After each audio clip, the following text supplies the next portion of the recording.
Muy buenos días, muchas gracias por acompañarnos. Agradecemos la presencia de todos los que nos escuchan y nos ven a través de sus pantallas. El día de hoy, en el marco de la Feria Internacional del Libro 2021, que se llevará a cabo del 27 de noviembre al 5 de diciembre en la ciudad de Guadalajara, el Colegio de San Luis realizará una serie de presentaciones de algunas de sus novedades editoriales que se encuentran actualmente. El día de hoy tenemos el gusto de presentar el libro Saberes del Sustento, Pastoreo, Territorios y Conocimientos, la cultura alimentaria en el desierto, de la doctora María Isabel Mora Ledesma, quien es profesora e investigadora del programa de estudios antropológicos del Colegio de San Luis. Muchas gracias, doctora, por acompañarnos. Y también contamos con la presentación y los comentarios de la doctora Margarita Calleja Pinedo, quien es docente en el Departamento de Estudios Regionales del INESER de la Universidad de Guadalajara y que es antropóloga social. Doctoras, qué gusto contar con su presencia. Estamos muy contentos que estén aquí con nosotros y les cedemos la palabra para la presentación de este libro. Bueno, yo quiero en primer lugar agradecer a Isabel que me dio la oportunidad de leer y de presentar este libro que me ha fascinado. Porque se trata de un texto que está muy bien escrito, que es detallado y que es de interés para un amplio público académico y no académico. Ella, como antropóloga, hace un texto que debe ser obligado para empezar por los estudiantes de antropología, sociología, geografía, ecología o incluso los de gestión y economía ambiental, porque el libro profundiza en la estrecha relación que hay entre la alimentación, el territorio y la forma de vida que adoptan los seres humanos para su subsistencia en condiciones ambientales desérticas. Explica la diversidad alimentaria en un ciclo corto que cambia según la rotación de las estaciones del año y de un ciclo largo de aquellos rasgos alimentarios que han quedado permanentes hoy en día y que se renuevan en cada generación y que data desde la llegada de los españoles a México hace ya de 500 años, quienes son los que introdujeron las cabras a este país. Entonces, estos dos ciclos resultan interesantes en el manejo que hace este libro del contexto histórico y del ciclo de vida de los pastores. Pero este libro también debe de ser una lectura obligada para los funcionarios y diseñadores de políticas públicas y extensionistas agropecuarios encargados del desarrollo de esta región, ya que la narrativa del texto, los estudios de caso y la problemática abordada les permite introducirse y entender la forma de pensar de los pastores cuya voz también debe de ser atendida. Ahora, el libro también puede ser leído por un público en general, porque habla de la forma de vida y de la alimentación de los habitantes asentados en un amplio espacio del territorio mexicano, que es la región del desierto de Chihuahua, que abarca porciones del territorio de los estados de Chihuahua, Coahuila, Zacatecas, Nuevo León, Durango, San Luis Potosí. Es decir, es una extensión de unos 1,200 kilómetros de largo por 400 kilómetros de ancho y que se extiende inclusive este desierto en partes y porciones de los estados de Arizona, Nuevo México y Texas en Estados Unidos. Ahora, el libro también debe de ser de interés para los habitantes urbanos o aquellos que viven en las zonas desérticas, porque es una manera de examinar qué tanto conocen de la región donde viven y qué relación tienen ellos con lo que hacen y con lo que comen. Entonces, ¿qué alimentos consumen que provengan del desierto? ¿Tendrán alguna idea? Entonces, ¿por qué me ha fascinado este libro? Porque mi primer contacto con este territorio del desierto de Chihuahua, del altiplano de San Luis Potosí y estos estados, fue cuando hace ya más de 40 años uno conduce por la carretera de Zacatecas, Monterrey, Piedras Negras, y entonces atraviesa estos estados del noreste y uno no puede dejar de ver ese territorio seco, terregoso, desértico, frío y poblado de vegetación espinosa como nopales, magueyes, biznajes. Es un paisaje bello, pero es un paisaje eh, pues de soledad, de silencio. Y entonces cuando uno ve a los hombres o los chiquillos que están vendiendo o se veían, ahora ya no se ven, animales disecados como víboras de cascabel, armadillos o ratas, entonces yo en ese momento no pude evitar preguntarme, ¿a poco hay gente que vive aquí? ¿Y de qué vive la gente? Si no se ve nada, nada, un pasaje desolado. Y entonces, cuando leí el libro de Isabel, no pude evitar sonreírme, que esta misma pregunta parecida surge en la mente de muchos otros, ante la extrañeza de recorrer cientos de kilómetros sin ver sembradíos o indicios de que en esa sequedad se produzca algún tipo de alimento. Bueno, pues tuve que esperar otros 30 años para conocer la respuesta en el libro de Isabel Mora, que es justamente de lo que trata, cómo viven la gente en el desierto. Y vamos a ver la riqueza y la diversidad que tienen los habitantes, pastores, trashumantes, que recorren este paisaje alimentando su ganado y alimentándose ellos mismos del desierto. Entonces, el libro integra una introducción y 7 capítulos, y cada uno de ellos tiene su propio aporte. En la introducción se señala de que el estudio duró casi 4 años, o 4 años, si no es que un poquito más, por todo lo que es la publicación, y qué bueno que dio a luz en una forma de libro este trabajo de campo tan exhaustivo. Y el trabajo, además, tiene la riqueza de que no nada más se concentra en un municipio, sino que aborda 8 municipios del altiplano potosino: Matehuala, Cedral, Vanegas, 14, Villa de la Paz, Villa Guadalupe, Charcas y Venado.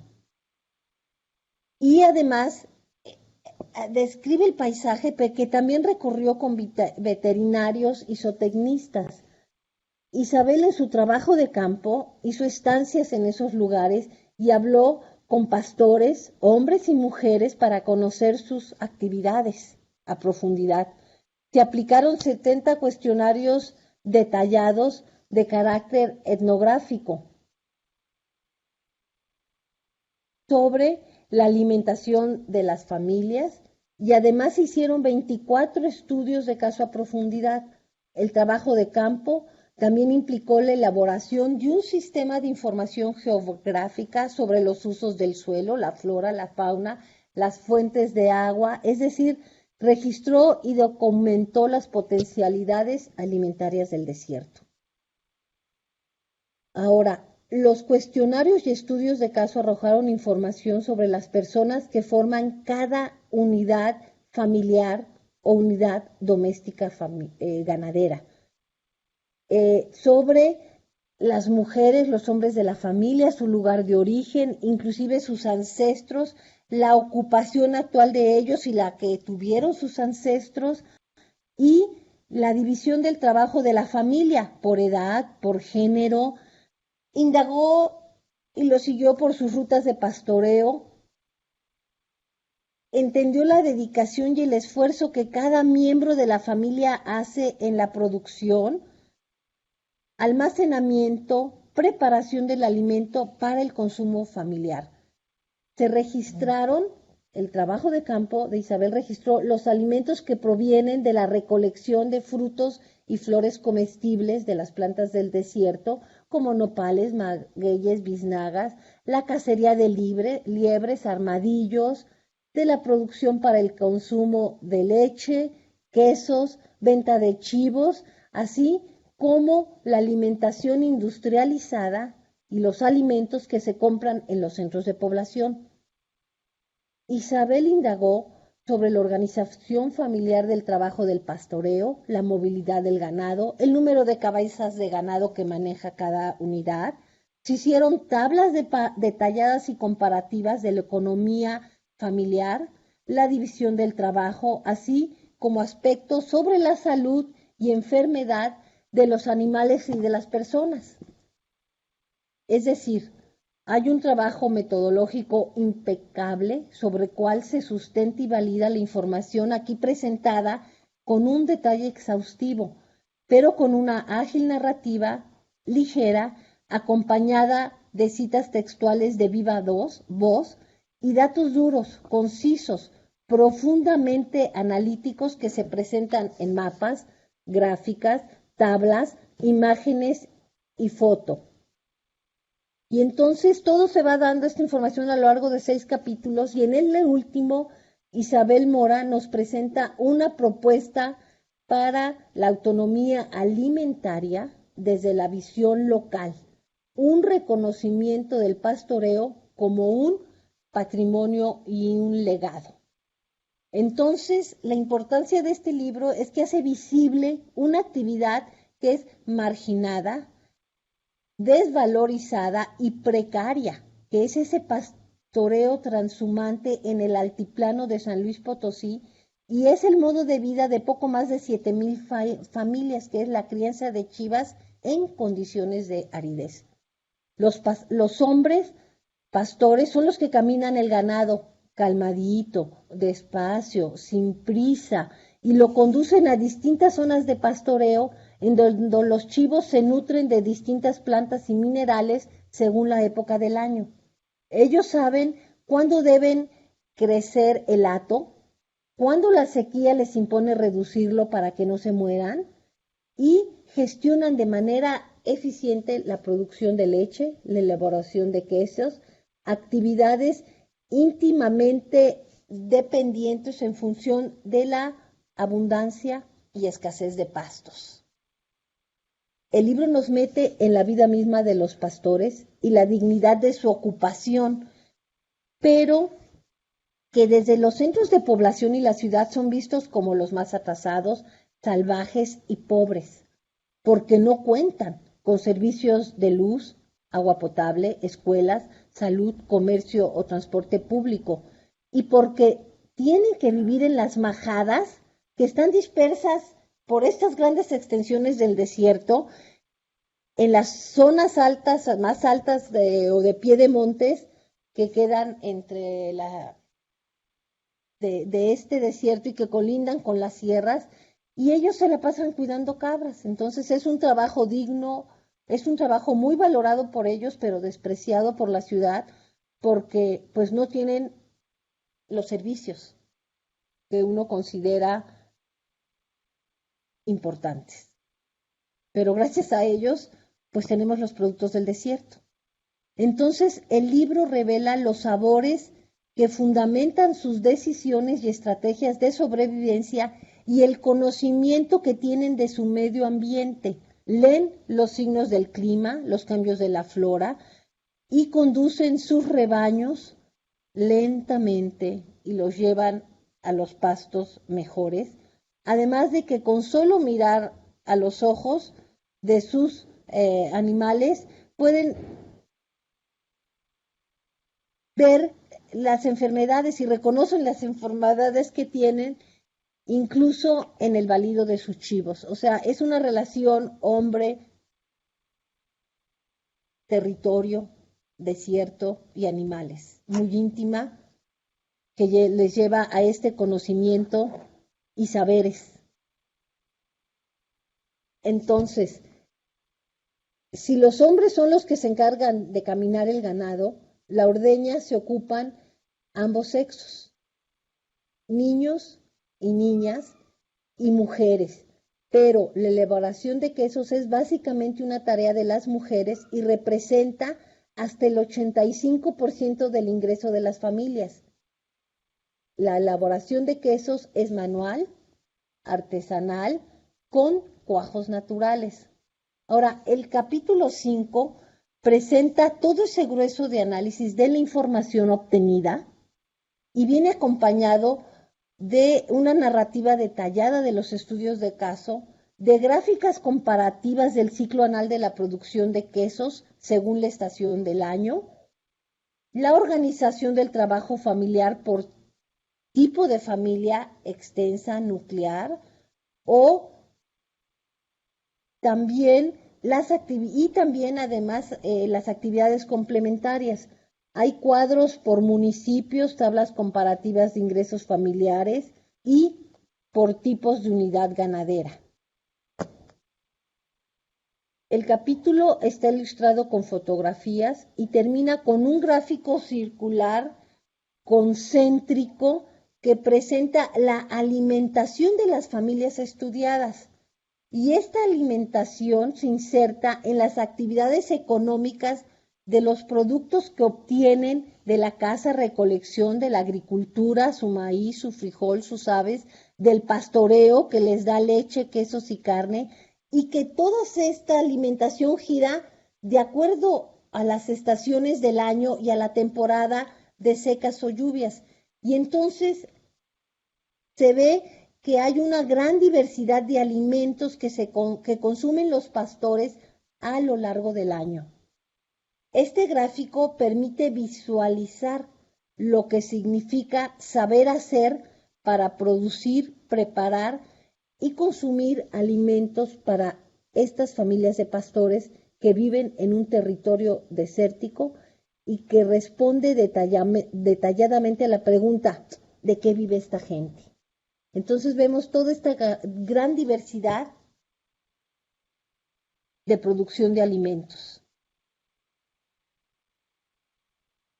Y de las estrategias que tienen para llegar al mercado, que es donde se venden buena parte de su producción en las ciudades de Monterrey o de San Luis Potosí.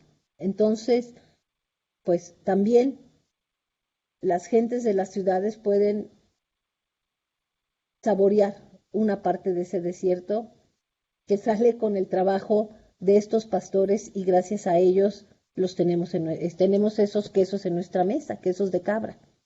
Ahora, en un capítulo aparte se discute el apoyo gubernamental al pastoreo y la elaboración de quesos de cabra, pero estos programas, por estar inscrito en un marco en el que quieren hacer de los pastores empresarios, por lo que los financiamientos vienen a ellos con restricciones y con una pretensión de hacer cambiar un queso artesanal con cuajos naturales a un queso industrializado, pasteurizado con cuajos químicos, para poderles poner etiquetas y dirigirlos a un mercado de tipo gourmet. Uno pensaría, pues sí, eso es lo mejor que pueden hacer. Y sin embargo, lo que termina sucediendo es que no se toman en cuenta ni sus conocimientos, ni sus saberes, ni la razón de ser de esa manera de los quesos, y entonces terminan siendo vistos frente a esta producción industrial pasteurizada, quedan vistos estos quesos como faltos de higiene, devaluados, y sin embargo, estos apoyos gubernamentales no pretenden investigar realmente si es inferior o superior este tipo de cuajos naturales. Entonces, esa es una de las importancias de este libro. A fin de cuentas, resalta el valor que tiene y demuestra la necesidad de poder crear un estudio más detallado de los quesos que se producen ahí y que les dan esa nominación de origen y ese sentido de autenticidad. Ahora, de todas maneras, en estos ciclos cortos en el tiempo hemos visto cómo han ido como de los huachichiles, que son los nativos que habitaban en estas zonas, de ser cazadores, pues se convirtieron en pastores transhumantes. Y esta actividad de pastoreo pues sigue vigente aún en el siglo XXI. Y sin embargo, también se está viendo amenazado porque de 2011 a 2017 el número de cabezas de cabras ha bajado de poco más de 9 millones a 8.7 millones de cabezas, y nada más de los cuales 600,000 son las que se crían en el altiplano de San Luis Potosí. Entonces, ¿por qué está amenazado este sistema ganadero cabrero? Y entonces el libro nos señala cuándo comienzan a verse estos cambios mucho más acelerados en un ciclo largo del tiempo. Y esto comienza con la reforma de la propiedad comunal de la tierra de 1992, la llegada de parques eólicos, la minería de suelo abierto, invernaderos de hortalizas e incluso la normativa estatal que ha reducido unilateralmente el número de cabezas permitido, ha prohibido la transhumancia en algunos municipios y ha obligado a la estabulación del ganado, el abandono del pastoreo de los jóvenes que pues se van a trabajar a los invernaderos. La migración a Monterrey también es una manera como se está abandonando esta actividad de pastoreo, y esto ha acarreado la disminución del número de ganados porque las familias bien organizadas y familias extensas podían cuidar hasta 500 cabezas de ganado, pero con eso de la reforma y la privatización de la tierra ya no existen esos terrenos comunales donde los pastores llevaban a comer y alimentar sus alimentos. Entonces, el último capítulo de Isabel es una propuesta que retoma los puntos de interés e inquietudes de los pastores para dar continuidad y sustentabilidad a la transhumancia. Y entre las propuestas está la autoorganización de los propios pastores, la recuperación de manera conjunta del territorio, la necesidad de generar un mayor apego a los jóvenes y a los valores y a la dignidad del pastoreo, frente a un modo de vida en las ciudades, a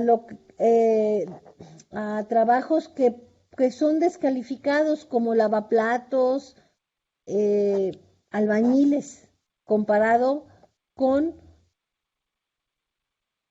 lo que es el pastoreo. Entonces,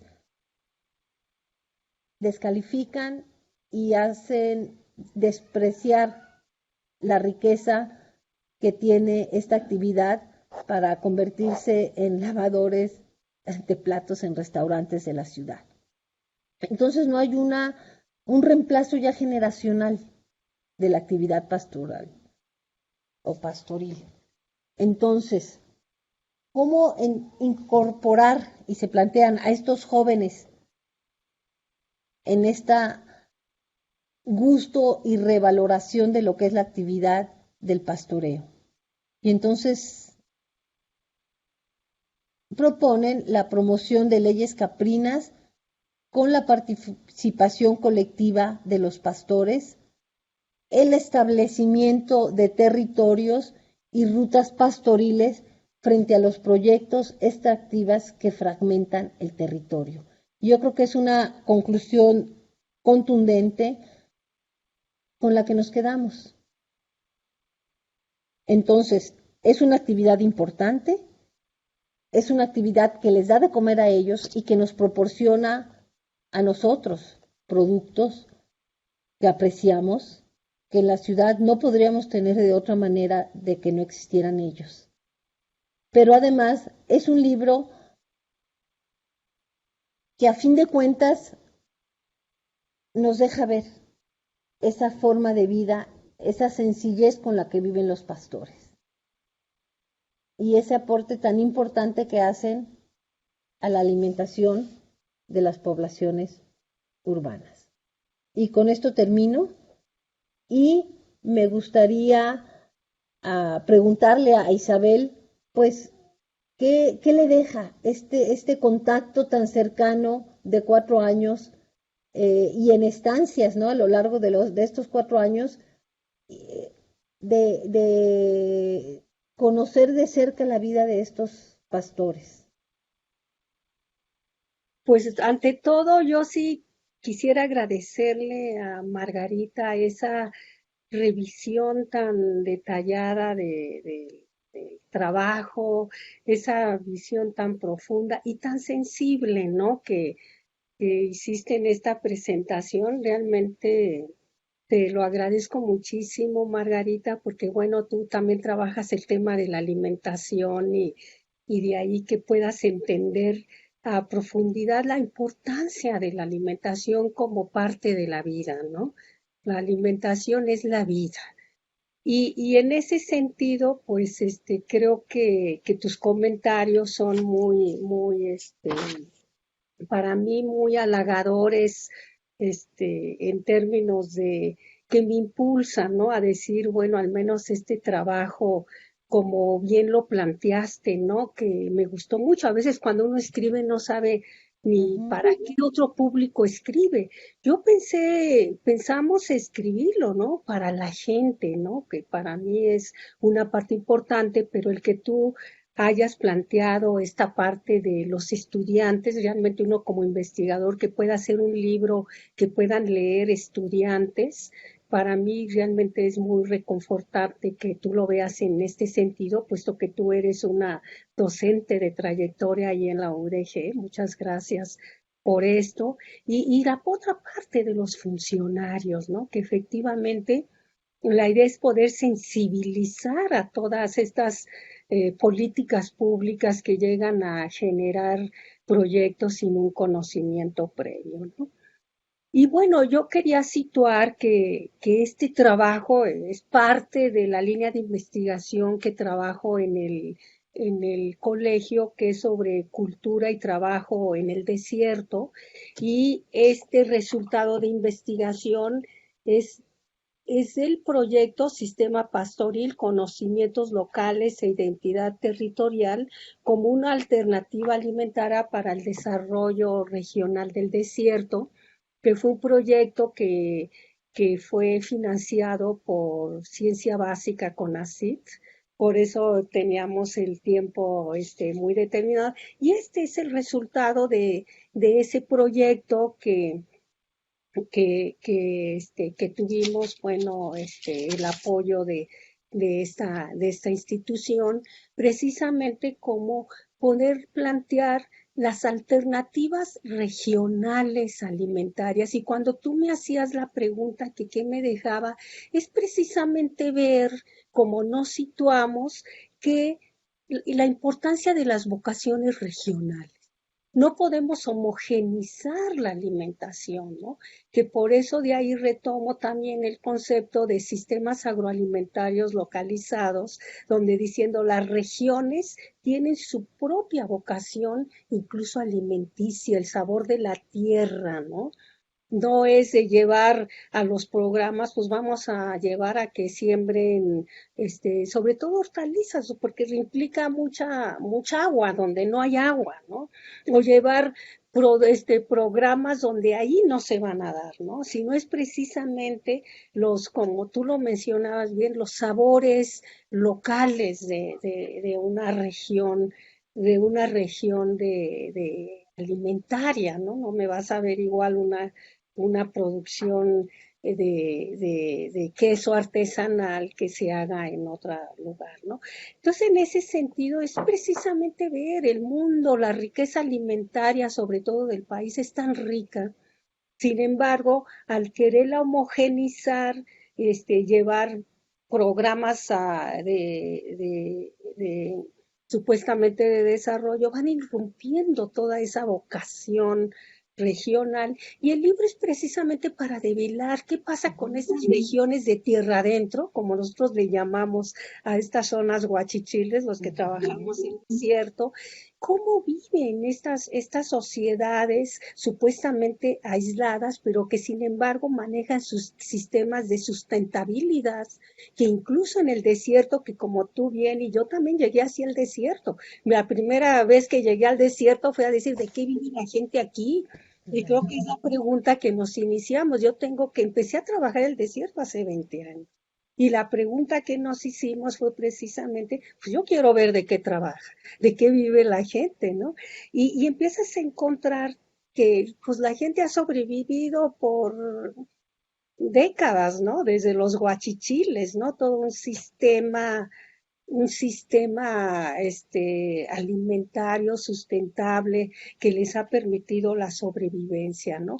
Pero que como también, como bien lo planteas, estos sistemas ante los cambios sociales que se están dando, todos estos saberes, memorias locales, están siendo irrumpidas precisamente por esta expropiación de los territorios, que es un caso de estudio de cómo de explicar, como bien planteas, esta región del desierto chihuahuense, que abarca hasta Nuevo México. Entonces son estudios de caso y de conocimiento del desierto, ¿no? Sabemos que el desierto aún estamos, bueno, en el Colegio de San Luis y en estas instituciones norteñas, estamos abriendo la investigación apenas en estas regiones y estamos encontrando toda esta riqueza, incluso alimentaria en los medios más hostiles. Estamos hablando precipitaciones de menos de 350 milímetros al año,